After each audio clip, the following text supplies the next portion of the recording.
Hello guys, σήμερα με τον Mr. Mike θα ξερβρίζουμε ένα κατελημμένο σπίτι. Ο σκοπός του σημερινού βίντεο είναι τα 10 likes.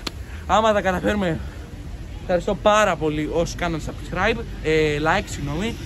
Και τώρα πάμε στο βίντεο.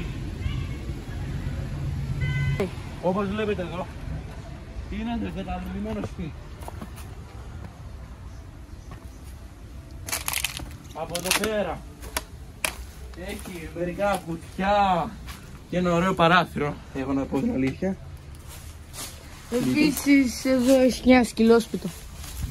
Ήταν σκυλόσπιτο, κούτες. Εδώ έχει ένα καφάσι. Εκεί μέσα, λάτε.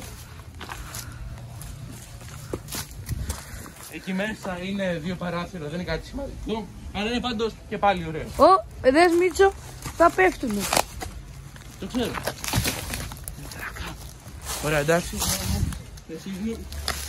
Από εδώ πέρα είναι μια πόρτα παλιά, αλλά λογικά θα ήταν σπίτι.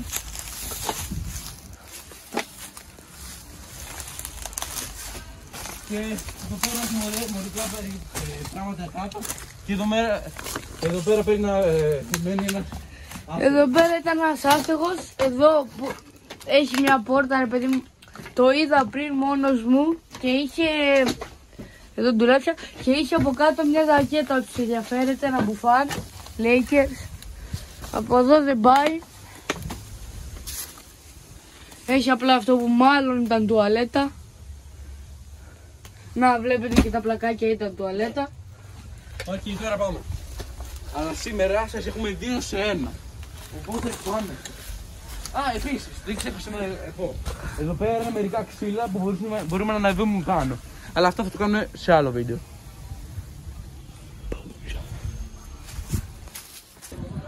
Πάμε παιδιά στο δεύτερο καταλημμένο σπίτι.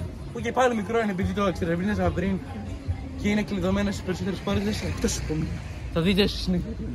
Εδώ πέρα από ό,τι βλέπετε είναι μιζεράκι ασφαλείες.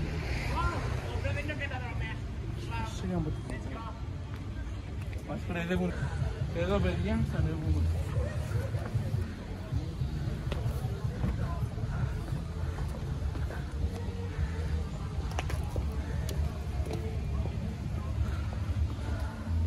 Όπως βλέπετε θα